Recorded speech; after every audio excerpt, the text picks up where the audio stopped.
Maravilhoso Deus, Pai, te pedimos perdão por nossas falhas, nossos pecados, para que possamos estar em Tua presença. Te agradecemos, Deus, por mais um dia de vida, por mais um sopro, pela oportunidade de estarmos aqui reunidos, Pai, e poder, Senhor meu Deus, escutar um pouco mais sobre a Tua palavra, de poder, Senhor meu Deus, aprender um pouco mais sobre Ti. Porque nós sabemos, Pai, que a cada página, cada versículo, cada palavra, cada vírgula que tem neste livro, Pai, tem sido um ensinamento para cada um de nós.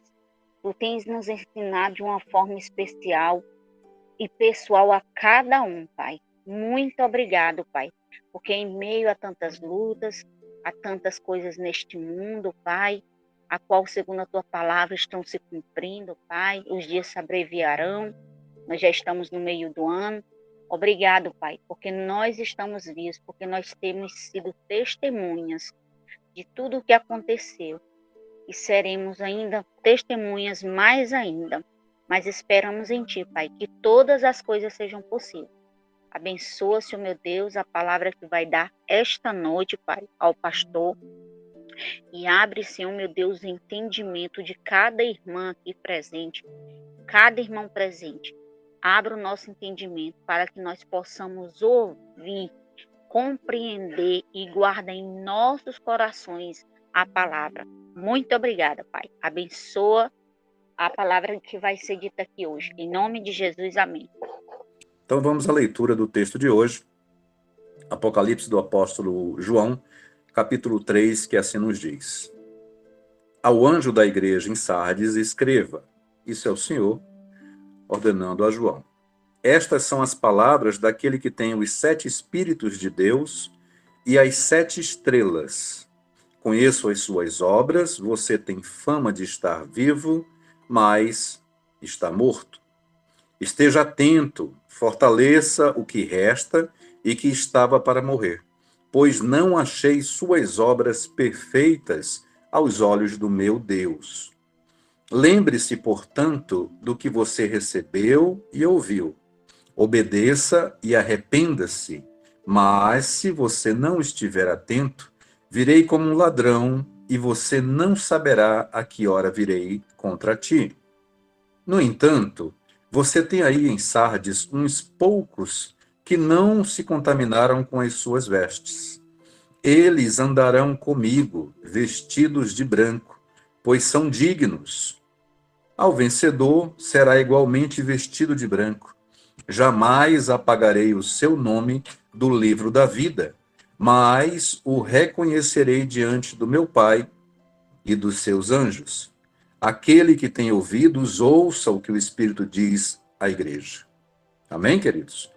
Então vamos agora analisar verso por verso a carta do Senhor Jesus à igreja em Sardes. Primeiro vamos contextualizar Sardes. Sardes, nesse período, estava sob o domínio do Império Romano, mas a grande glória de Sardes foi no passado, foi em impérios anteriores. Sardes foi capital de um império chamado Lídia. Olha que coisa interessante, o nome de uma mulher. E nome de uma mulher, inclusive, citada no Novo Testamento, está lá em Atos. Falamos sobre ela na aula passada, né? Ela era de Tiatira. Mas esse império não tinha nada a ver com ela, mas tinha o nome de Lídia.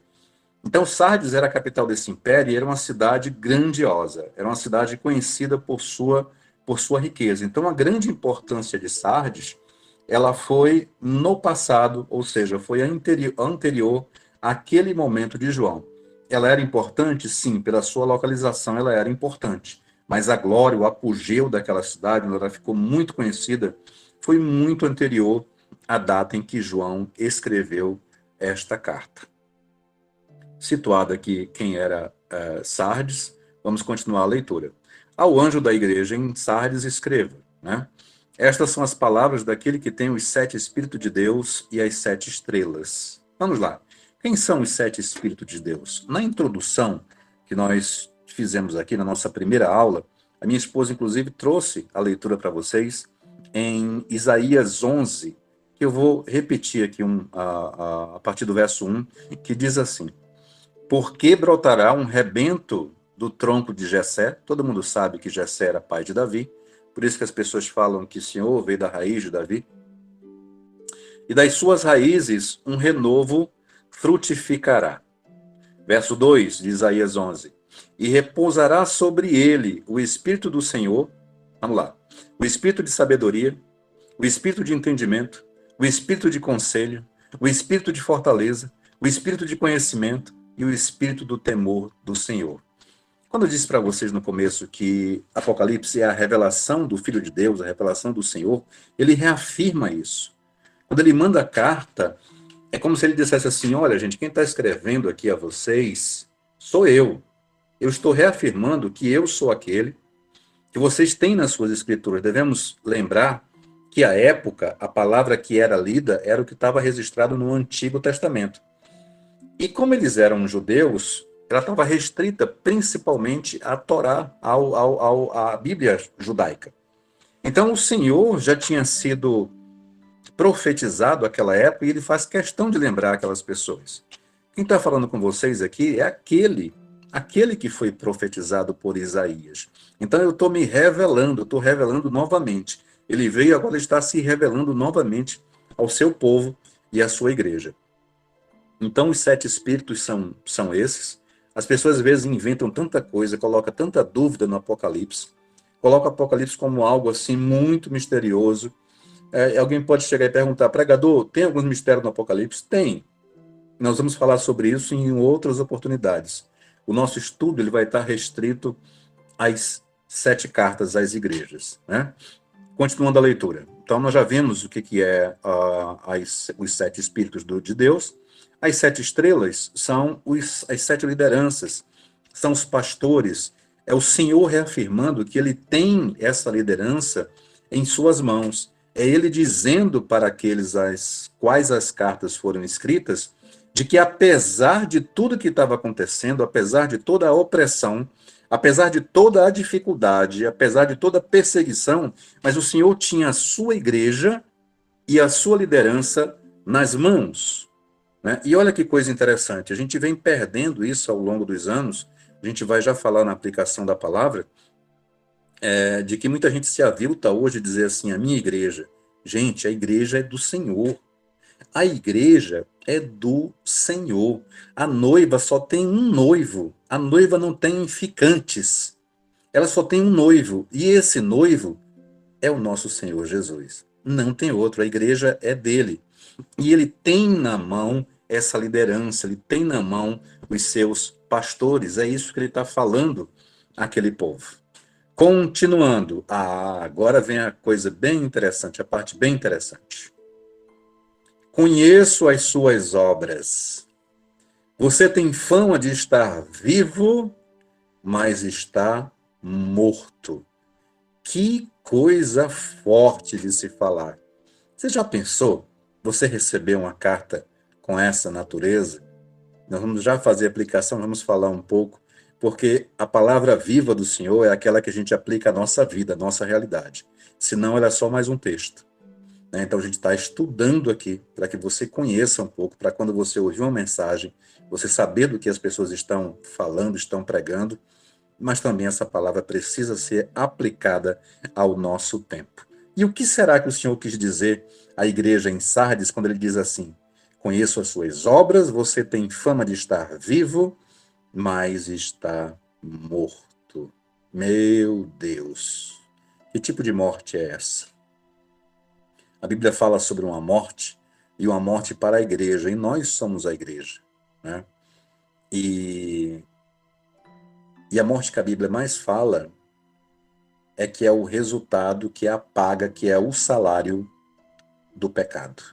Mas por que ele fala, você tem fama de estar vivo? No começo da nossa conversa aqui, eu falei para vocês que, nesse período, Sardes estava sob o domínio do Império Romano, mas que Sardes, no seu passado, foi uma cidade gloriosa. E é claro que, se estava no Império Romano, ela foi dominada até aquele momento, mas foi por outros impérios também. Eram tempos de guerra, em que esses povos iam construindo esses impérios iam tomando as cidades. Então, em determinado momento, Sardes foi tomada por Alexandre Magno. E Alexandre Magno, ele helenizou a cidade, ou seja, ele colocou a cidade e trouxe o panteão grego, e no meio desse panteão grego existia uma deusa chamada, deixa eu ver aqui, Cibele. Então, Alexandre induziu as pessoas daquela cidade a fazerem a adoração específica, assim como nós vimos em outras cidades, as pessoas que adoravam Deus, que hoje representa a medicina, em Sardes era uma deusa chamada Cibele. E essa deusa chamada Cibele, ela era conhecida, ou sobre ela repousava, o poder de trazer de volta a vida. Segundo a crença deles nessa deusa, ela tinha o poder da cura e de trazer de volta a vida. Então o Senhor, quando ele esteve no seu ministério aqui na Terra, ele falava às pessoas daquela época, utilizando muito de parábolas, para que ele se fizesse entender. Eram pessoas simples, e o Senhor utilizava dessas histórias para poder ser compreendido na sua mensagem. De igual forma, o Senhor também usa dessa mesma estratégia quando ele comunica através das cartas para cada cidade diferente. Porque cada cidade tem a sua peculiaridade, a sua história, e mediante a história daquela cidade, o Senhor vai usar essa linguagem para que aquela igreja entenda. Então, quando ele diz assim, você tem fama de estar vivo, é porque durante muito tempo eles adoraram aquela deusa que trazia de volta a vida. Mas o Senhor está falando a uma igreja, ele não está falando daquelas pessoas que adoravam a deusa pagã. E o que é vida dentro de uma igreja? Quando você diz assim, eu vou naquela igreja porque é uma igreja avivada. Eu vou naquela igreja porque é uma igreja do fogo, né? Eu vou naquela igreja porque naquela igreja é uma igreja de avivamento. Pois é. Então o Senhor usa essa figura de estar vivo para falar sobre esse aspecto, de que era uma igreja que, teoricamente, que diante dos olhos dos homens, era uma igreja avivada, era uma igreja forte, mas diante dos olhos de Deus, ela estava morta. E o que será que é mais importante para uma igreja? E já nós vamos falar um pouco sobre isso também, sobre o que hoje é importante para uma igreja. Será que é importante agradar a Deus ou agradar aos homens? A prática da religião, né, a palavra religião vem do latim, no latim ela é religare, é fazer essa religação, quando que a religação na realidade foi feita pelo Senhor Jesus, mas a prática da religião não é agradar aos homens, é agradar a Deus. E olha o que o Deus Filho diz nesse momento. Você tem fama de estar vivo, mas está morto. Era uma igreja que, teoricamente, tinha um avivamento, mas esse avivamento ele era um avivamento para os outros verem. O avivamento real que o Senhor não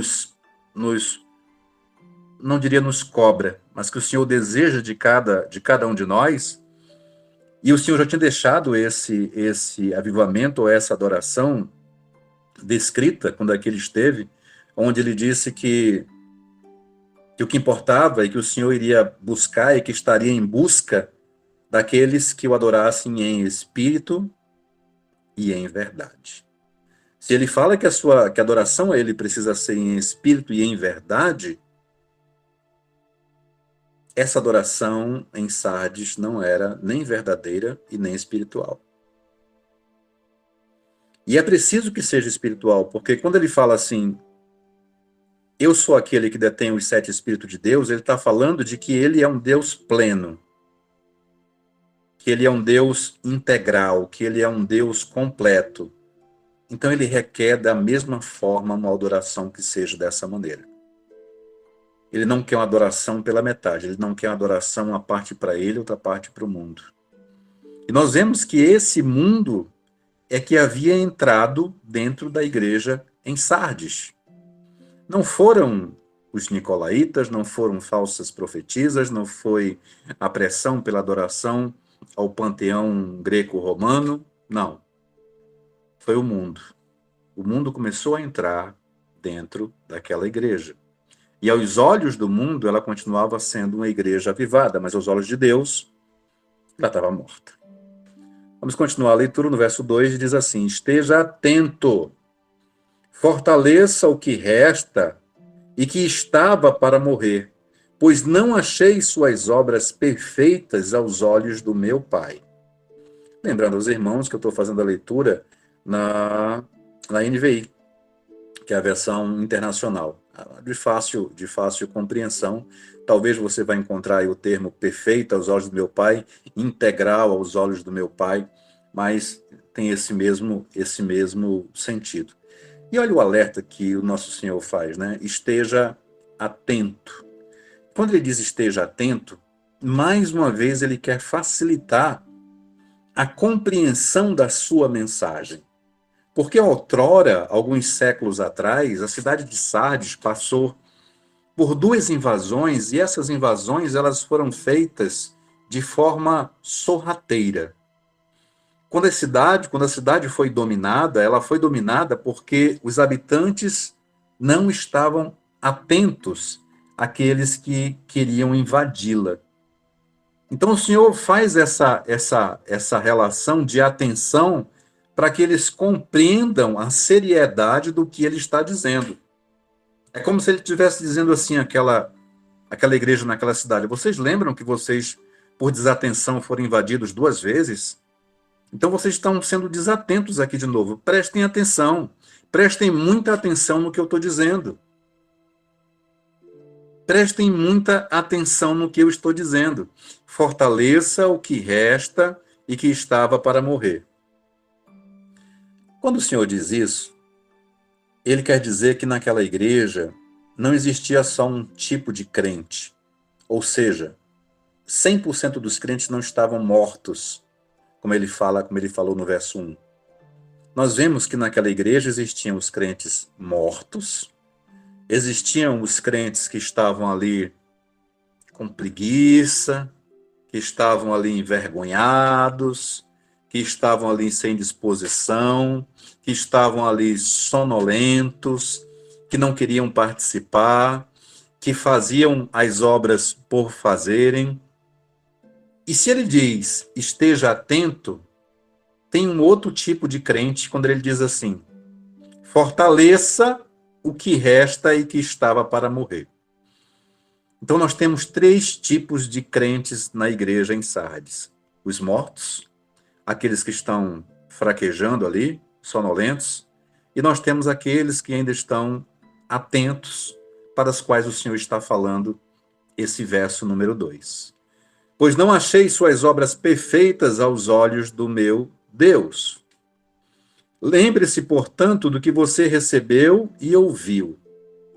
Queridos, as promessas advindas da pregação das boas novas naquela época, elas eram completamente diferentes do que são hoje. As promessas que eram recebidas naquela época era a promessa de libertação. Mas era libertação para onde? Era libertação quando? Era libertação de quê? Nós sabemos que o Messias esperado pelos judeus era na expectativa da libertação do seu povo, e alguns achavam que era uma libertação física, da qual eles sofriam por estarem subjugados ao Império Romano. O Senhor veio trazer a libertação, mas a libertação espiritual. E veio trazer a libertação espiritual de quê? Do pecado. E essa libertação espiritual do pecado, que foi feita através do sacrifício dele na cruz, nos dava passagem para onde? Para Deus, para o Pai. Ninguém vem ao Pai a não ser por mim. E a principal promessa daquela época já não era mais a libertação física do judeu, mas sim uma libertação que havia já se cumprido no Senhor e que iria dar ao judeu, levar o seu povo, agora não só o judeu, mas também aqueles que não eram judeus, as quais ele levantou, inclusive, o apóstolo Paulo, para poder pregar aos gentios, mas conduzi-los a quem? A Deus. Então, a principal promessa que permeava o coração dos crentes naquela época e que deveria estar no coração, no nosso coração hoje, não é uma promessa de vida fácil nem de abundância aqui, mas a promessa de vida eterna. Por quê? Porque aqui nós somos peregrinos, porque aqui nós temos uma finitude em nossa vida. E a promessa que o Senhor trouxe é uma promessa de vida eterna. É uma promessa em um corpo glorioso, e não nesse corpo corruptível que padece com dores, com lágrimas, com doenças, com separações, com tudo isso. Vamos continuar a leitura. Então, o que receberam era essa mensagem: obedeça e arrependam-se, mas se você não estiver atento, virei como um ladrão e você não saberá a que hora virei contra ti. Essa mesma linguagem o Senhor já havia nos anunciado quando ele falou da sua volta, né? Que ninguém sabia quando ele voltaria, que teríamos sinais, mas não saberíamos a data. Continuando a leitura no verso 4. No entanto, você tem aí em Sardes uns poucos que não se contaminaram suas vestes. Então nós vimos o primeiro grupo, que estava morto, nós vimos o segundo grupo de crentes, que estavam ali meio sonolentos.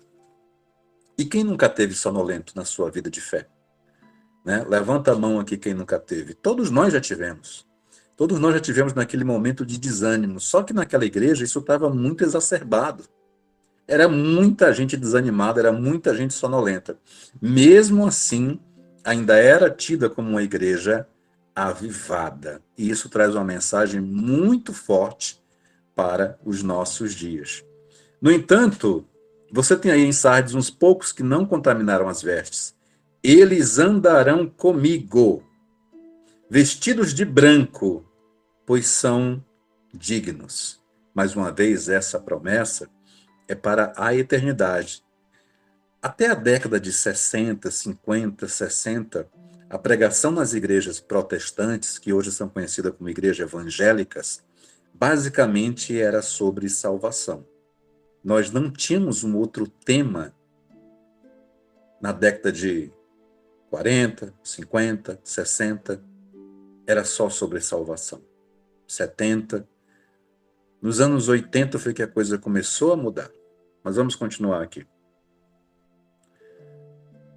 Quinto verso. O vencedor será igualmente vestido de branco. Jamais apagarei o seu nome do livro da vida, o livro dos salvos, o livro daqueles que serão salvos. Mas o reconhecerei diante do meu Pai e dos meus anjos. Então vocês verem que as promessas do Senhor é para Sião celestial, é para Jerusalém eterna.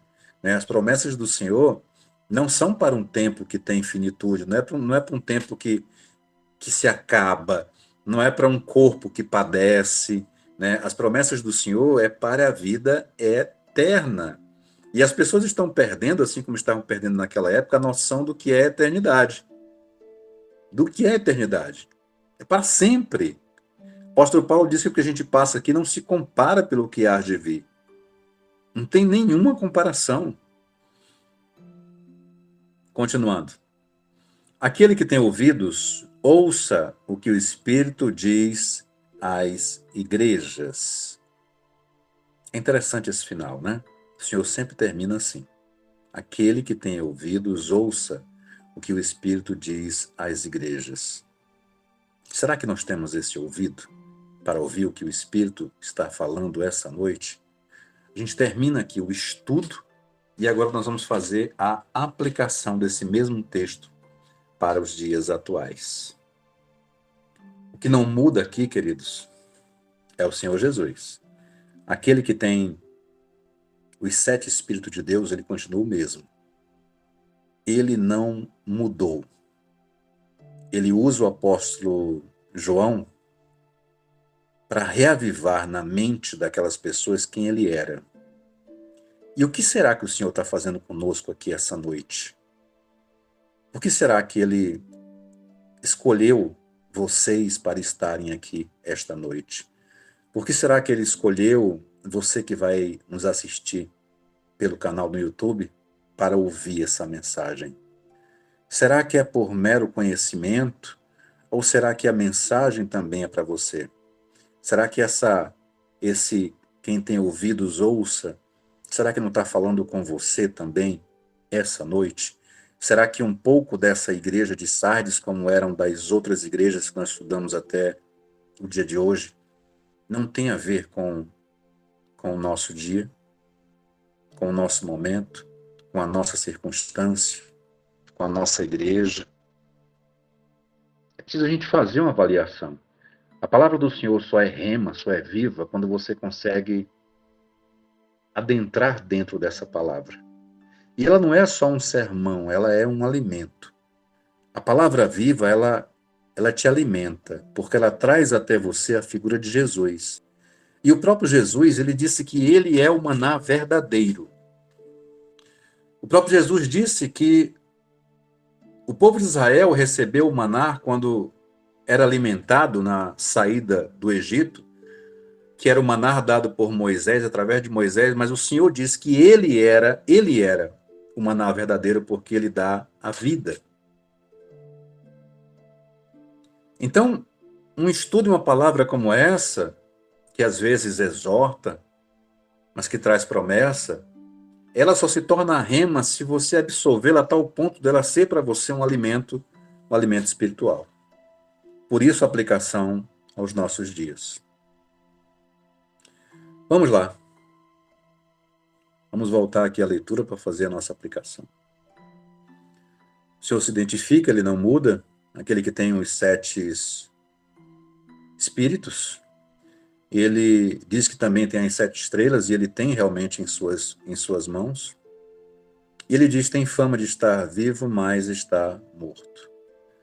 Eu falei ainda há pouco de muitas igrejas que a gente acompanha virtualmente ou ouve falar, em que as pessoas dizem assim, aquela igreja é tão boa, pregador, é tão avivada, e a gente, por curiosidade, vai ouvir a mensagem daquela igreja e não tem uma mensagem com Cristo. Tem uma mensagem com uma porção de coisas, te prometendo muitas coisas que o Senhor não prometeu.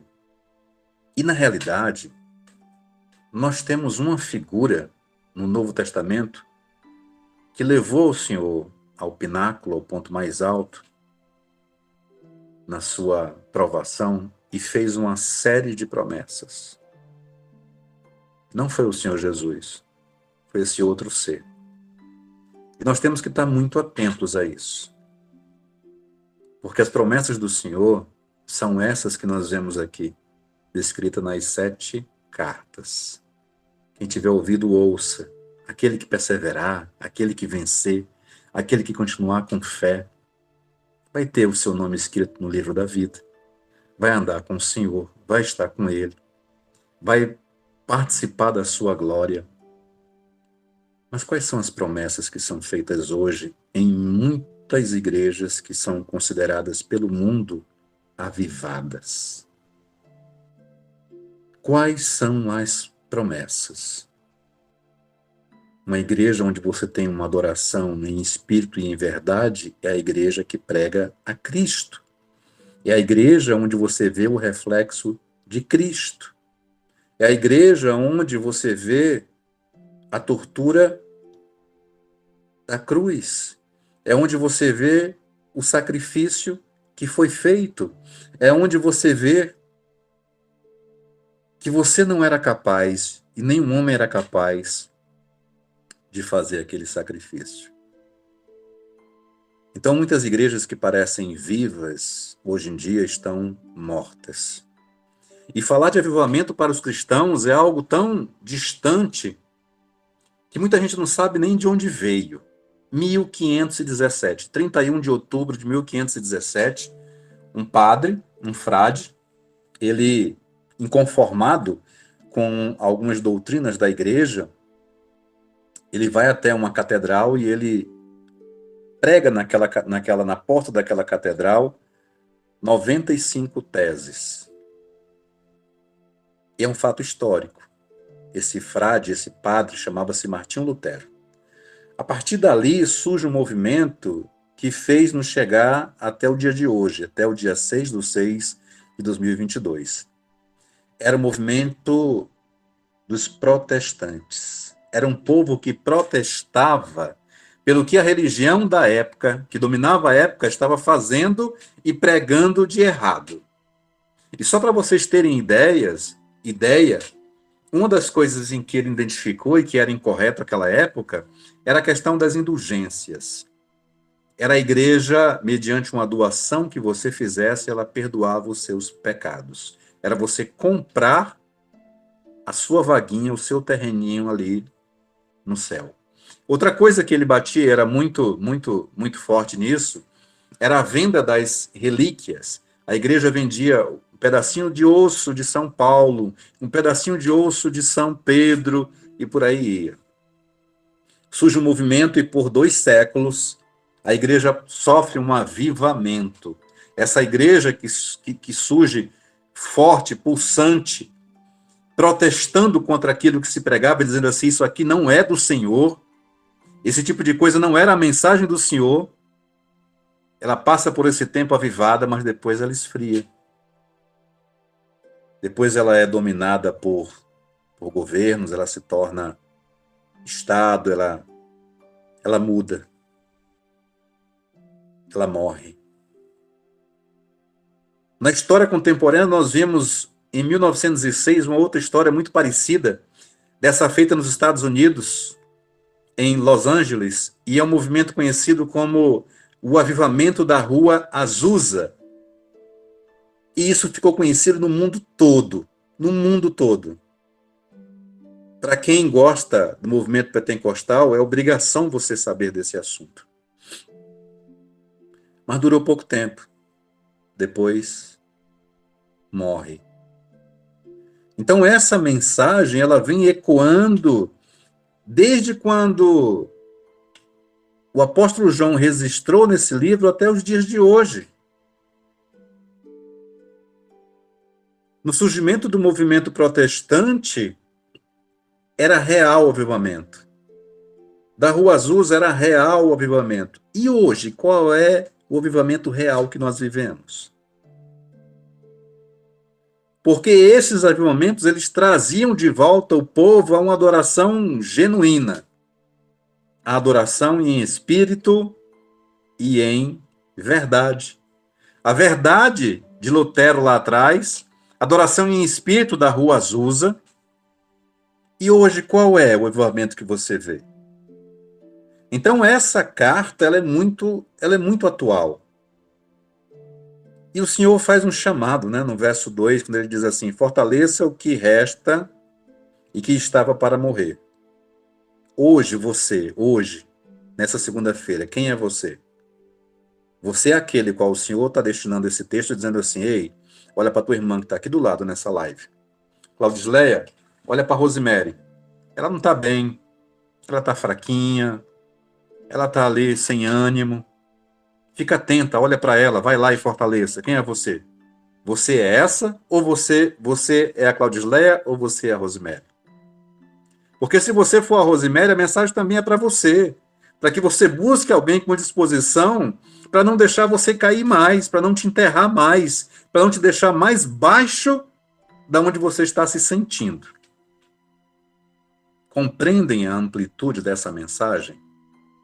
E se a mensagem for para Claudisleia, é para ela dizer assim, oh meu Deus, eu também estou sentindo dor, eu também estou sofrendo, eu também estou no meu deserto, eu também estou sendo repudiada, mas a sua mensagem é para mim, eu vou estender a minha mão para a Rosemary, eu vou dizer, Rosemary, segura aqui, porque o Senhor está me dizendo essa noite, fortaleça aquele que está sem ânimo, que está fraco, que está sonolento. Quem é você essa noite? Se é você que precisa ser fortalecido, procura quem possa te fortalecer. Pregador, quem pode me fortalecer? Jesus. Só existe um caminho. Não tem outro. Não vai bater em porta errada. Só tem uma porta. E ele mesmo disse que essa porta é estreita. Só tem um caminho. Só tem ele. Busque alguém em que você veja o reflexo de Jesus. E qual é o reflexo de Jesus? É aquele que, mesmo sofrendo, pede ao Pai para perdoar quem o agrediu. Se você vê o reflexo desse Jesus em alguém, capaz de demonstrar amor por quem não deveria, é essa pessoa que você deve pedir ajuda. É essa pessoa que você pode pedir: minha irmã, ora comigo, ora por mim. Minha irmã, eu estou tão sem ânimo, eu estou tão... não estou vendo saída, não estou vendo saída para minha vida, eu não estou vendo perspectiva para minha vida, eu não estou vendo futuro para minha vida. Depois que tudo isso se abateu sobre mim, a única coisa que eu consigo ver é um local sem porta. Me ajuda aqui, porque eu vejo em ti o reflexo do Senhor, e eu sei que resplandece um pouco de ti, como disse o apóstolo Paulo: não vivo mais eu, mas Cristo vive em mim. É tão bonito a gente cantar, né, o louvor do Fernandinho. Cristo vive em mim, aleluia. Mas melhor do que cantar é viver. É permitir que as pessoas vejam em você o reflexo desse Cristo, desse Senhor Jesus, que tinha um amor incondicional. Um amor tão grande que se permitiu passar por um flagelo para que sobre vocês, sobre mim, não recaísse o peso do pecado. E olha que nem vocês nem eu merecíamos. Foi pura graça. Então, somente graça.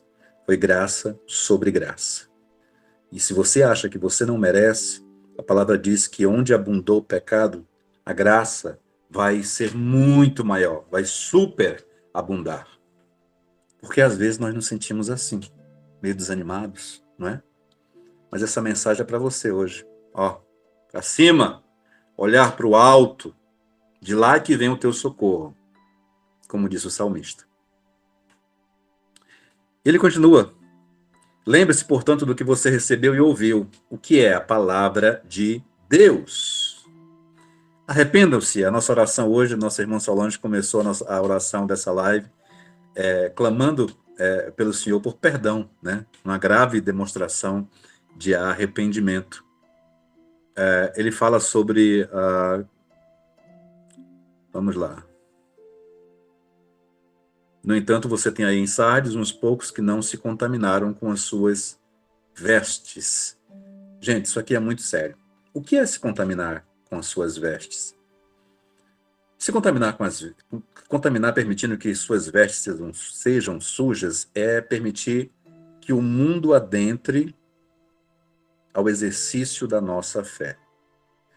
E isso não é só na igreja de Sardes, isso não é só nos nossos tempos. Nós vimos isso no relato do rei Salomão. A princípio, um homem correto, um homem que pediu sabedoria a Deus, e depois ele foi permitindo algumas coisinhas que talvez na cabeça dele não poderiam contaminá-lo, não poderiam sujar as suas vestes.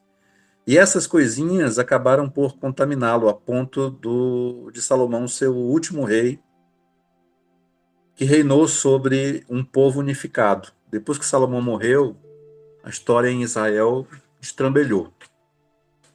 A mesma coisa estava acontecendo em Sardes. Igreja avivada, mas uma igreja cheia de costumes do mundo.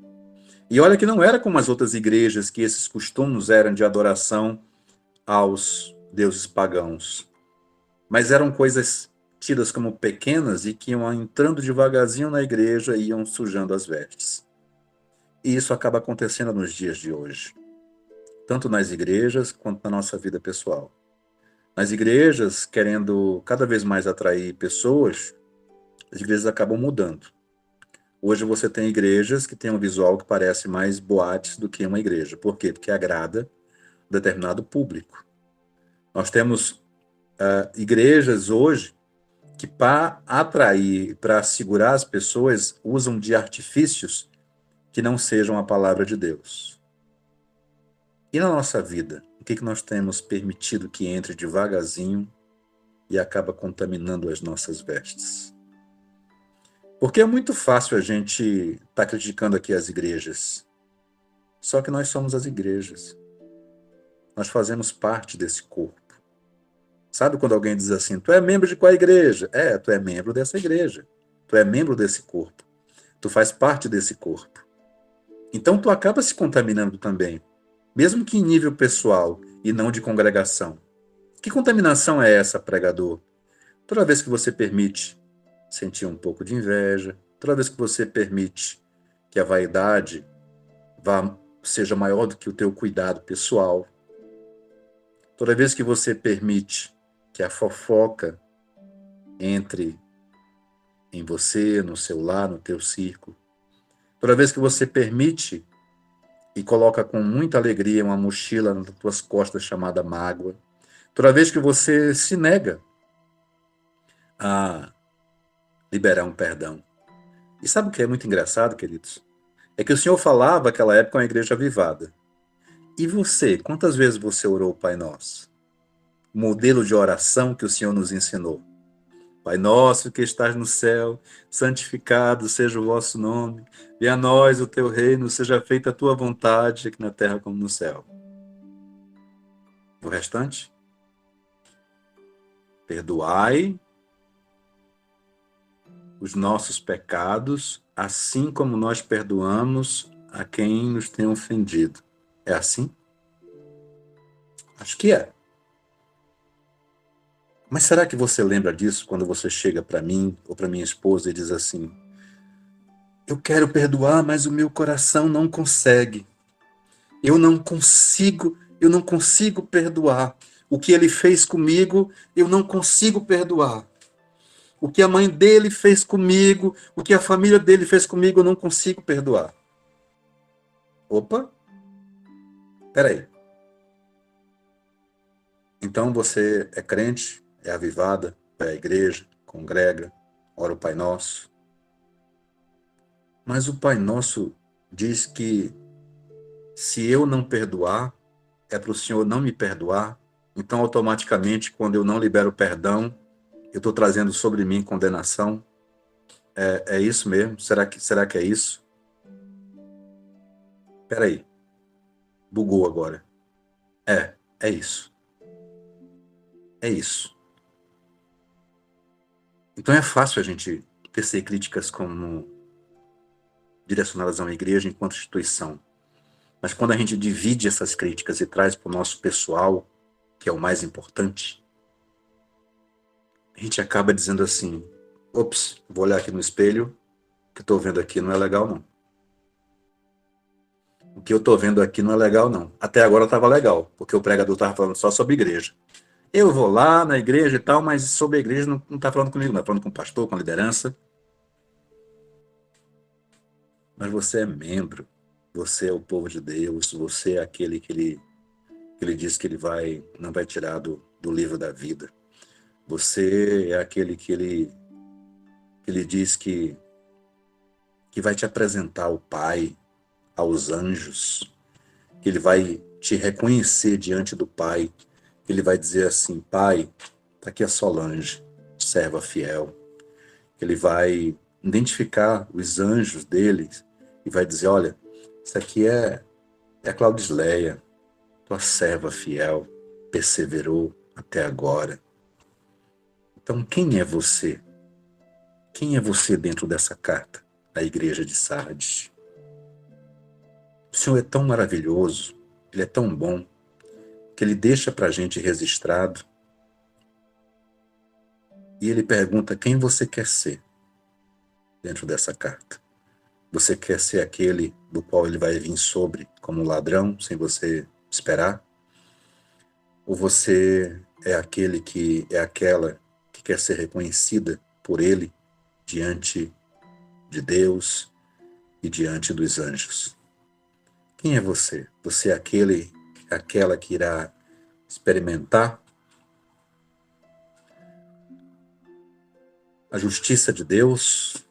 Ou você é aquela que irá continuar vestindo as vestes brancas? Então você compreende que essa carta não era só para Sardes. Você compreende que a situação que Sardes vivia naquela época se parece muito com o que a gente vive hoje. Existe uma confusão muito grande entre igreja avivada e uma igreja espiritual. Que o Senhor possa dar discernimento a mim e a vocês para identificarmos. Que o Senhor possa dar sabedoria a mim e a vocês para estender as mãos àqueles que estão sonolentos, que ainda não estão mortos, dos quais você pode estender a sua mão. Na ponta da sua mão vai estar lá as boas novas do Senhor, as promessas do Senhor, vai estar lá a memória do sacrifício dele, para que você possa estender as mãos e dizer, não, tu não vai morrer. O Senhor me salvou, eu entendi, eu criei, eu compreendi o sacrifício que ele fez, e eu experimento diariamente do amor dele. A misericórdia na minha vida é renovada todo santo dia. Apesar de tudo que eu estou passando, apesar de todas as dores, sofrimento, humilhações, mas eu experimento desse amor de Deus todos os dias e eu quero muito que você experimente também. Então eu estou te dando aqui esse maná, esse pão vivo e verdadeiro chamado Jesus Cristo. Espero que a mensagem de hoje tenha sido clara. A gente procura sempre usar uma linguagem de fácil compreensão para desmistificar um pouco essa questão. Glória a Deus, irmã Fabi. Glória a Deus. Para desmistificar um pouco tudo que falam a respeito do Apocalipse, né? Para que você tenha mais vontade de mergulhar na palavra do Senhor, de aprender um pouco mais, de ouvir os alertas, mas também ouvir todas as promessas que o Senhor tem para a sua igreja, para mim e para você. Amém?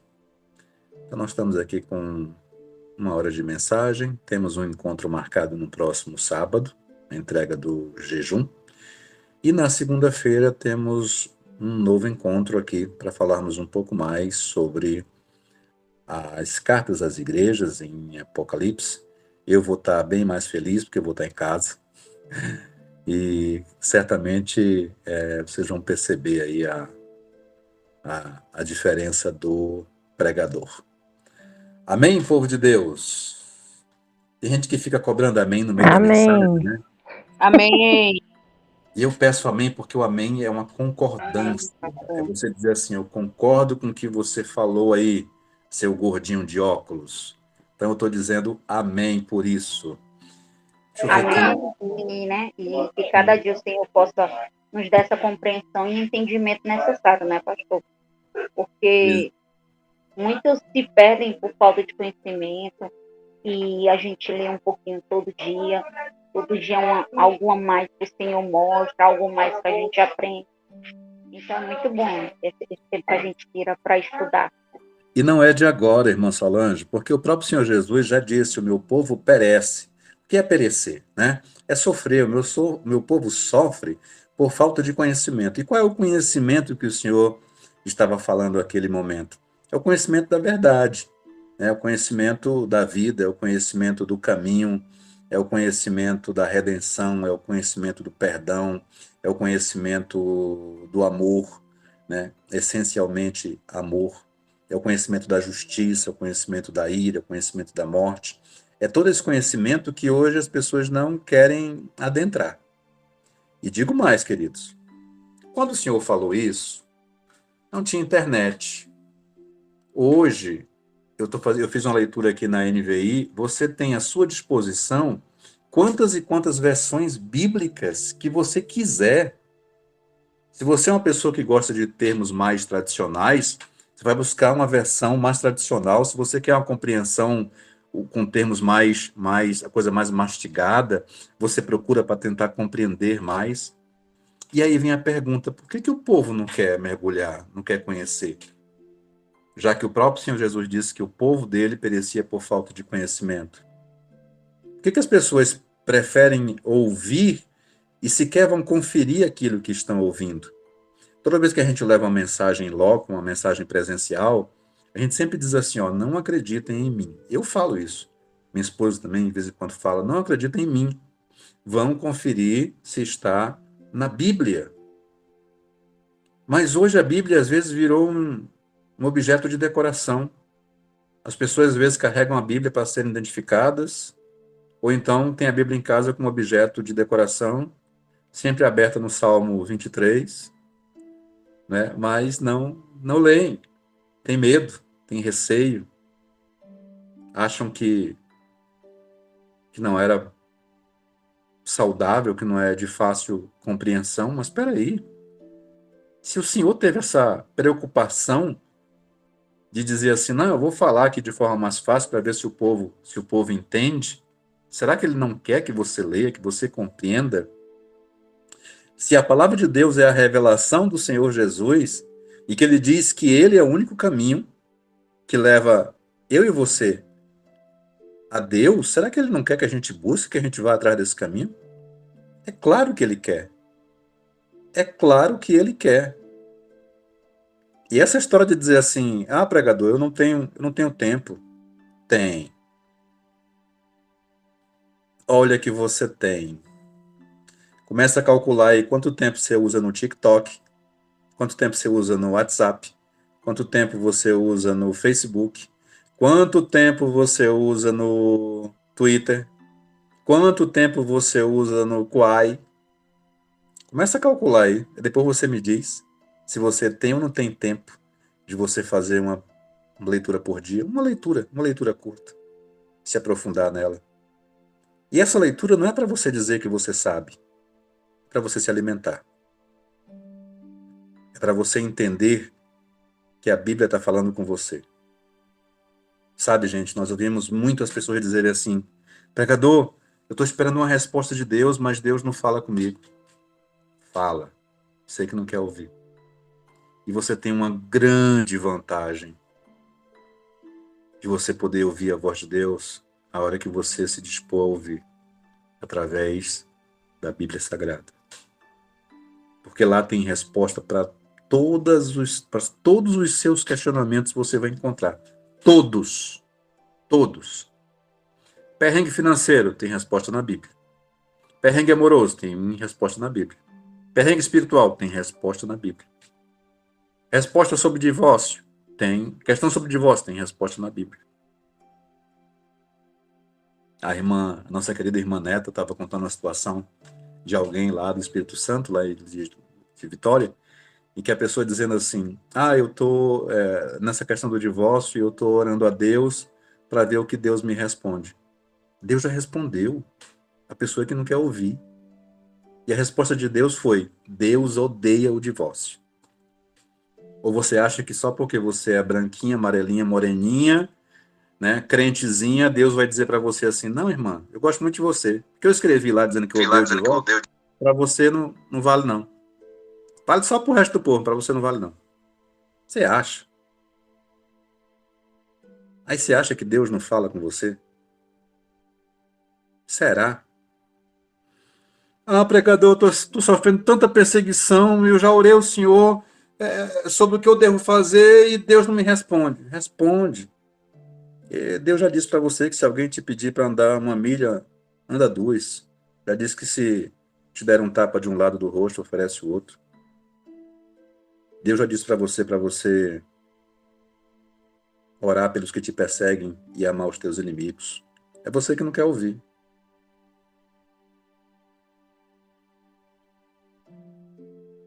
Isso tudo está virando uma pregação, né?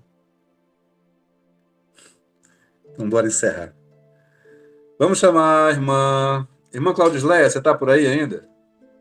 Amém. Irmã Claudisleia, você pode fazer a oração para a gente encerrar essa live desta segunda-feira, por favor? Amém, pastor. Cumprimento os irmãos na paz do Senhor. Amém. Vamos orar.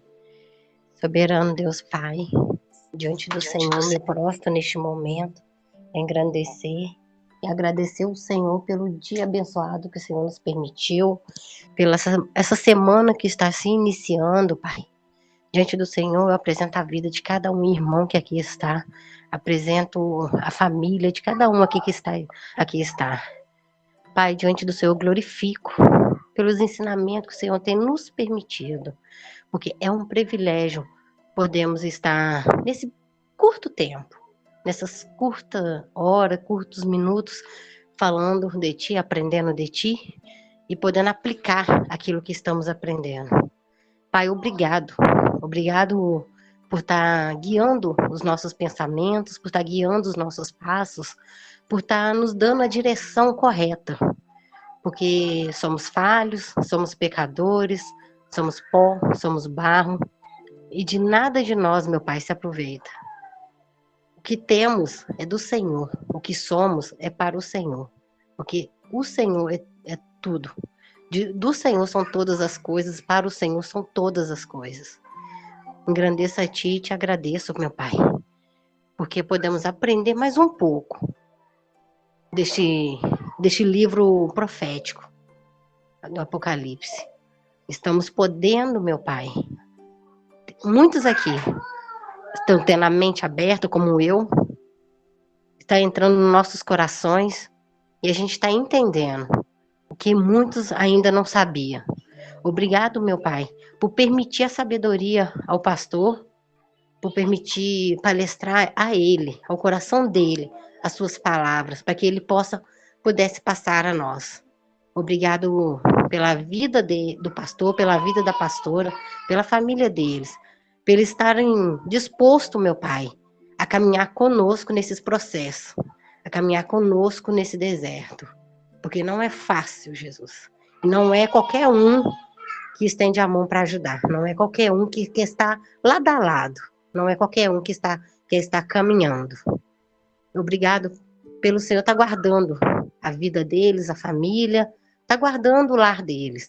E que o Senhor venha proteger. Que o Senhor venha pingar teu sangue, meu Pai, na mente de cada um aqui, passar nas laterais, nos umbrais das portas, na casa de cada um. E que a tua presença seja conosco. Que a tua presença seja em nós. Que a tua presença seja cada vez mais. E ao término dessa noite, que o Senhor possa nos dar mais descanso, continuar palestrando a nossa mente, no nosso coração, que o Senhor possa nos dar uma noite abençoada de sono, sono reparador, do justo, possa nos dar sonhos proféticos, com visão, com revelação, conforme a tua vontade e o teu querer. E que o dia de amanhã seja um dia mais abençoado do que o dia de hoje. E que amanhã eu possa ser melhor do que eu sou hoje. Assim eu agradeço, meu Pai, pela oportunidade. Assim eu agradeço pelo privilégio. Assim eu agradeço pelo teu Filho amado Jesus Cristo, que morreu na cruz do Calvário, que levou sobre si todas as enfermidades, todos os pecados, todas as dores, para que possamos estar aqui e ter essa oportunidade. Pai, eu agradeço, porque o Senhor é bom. E tudo coopera para o bem daqueles que te amam. Assim eu louvo e engrandeço em nome de Jesus. Amém. Amém. Graças a Deus. Amém, amém. Queridos, eu e minha esposa, a gente tem uma forma bem diferente de comunicar, né? A minha esposa é mais espontânea, mais alegre, mais brincalhona. E quando ela não tá assim, é porque ela tá dodóizinha, como ela tá hoje, né? A irmã Claudileia falou assim, que louva a Deus pelas nossas vidas, porque a gente faz esse trabalho sem onerar ninguém, sem custo para ninguém. Nós não cobramos mentoreamento, nós arcamos com todos os custos dos canais Beatitudes. E a gente faz isso não porque nós somos bons. Como disse a irmã Claudileia, em nós nada se aproveita. Nós fazemos porque Deus é misericordioso. Nós fazemos para a glória dele. E é para a glória dele que eu peço aos irmãos que tirem um tempinho também para orar pela saúde da minha esposa. A palavra diz que a oração de um justo muito pode em seus efeitos. Então lembre-se dela, dessa alegria, dessa mulher que está sempre aqui brincando com vocês, toda semana que está aqui na segunda, então está no sábado, mas não deixa de fazer, que tem essa preocupação, né, que atende vocês. Às vezes eu estou em casa, e principalmente quando eu chego de viagem, né, hoje eu estou no Ceará, a gente mora em Brasília, às vezes eu chego em casa e a Silvia quase o dia todo o pessoal chamando e ela atendendo o pessoal do Brasil todo, de fora do Brasil. E de grupo de intercessão, ela é intercessora de uma figura bem conhecida. Mas eu peço também que vocês intercedam pela saúde dela, né? Que vocês coloquem o nomezinho da pastora nas orações de vocês, pedindo ao Papai do Céu que possa dela tirar as dores e possa trazer a cura, que possa trazer de volta o sorriso no rosto e nos lábios da minha esposa. Amém, queridos? Que o Senhor possa abençoá-los. Como disse a irmã Claudileia, dar a cada um de vocês um sono reparador, uma semana debaixo da sua graça, debaixo da sua vontade, né? E principalmente da sua misericórdia. É sempre uma alegria estar aqui com vocês, tendo essa conversa, né? Tendo esse papo, e espero que o Senhor possa nos reunir novamente na próxima segunda-feira. Amém?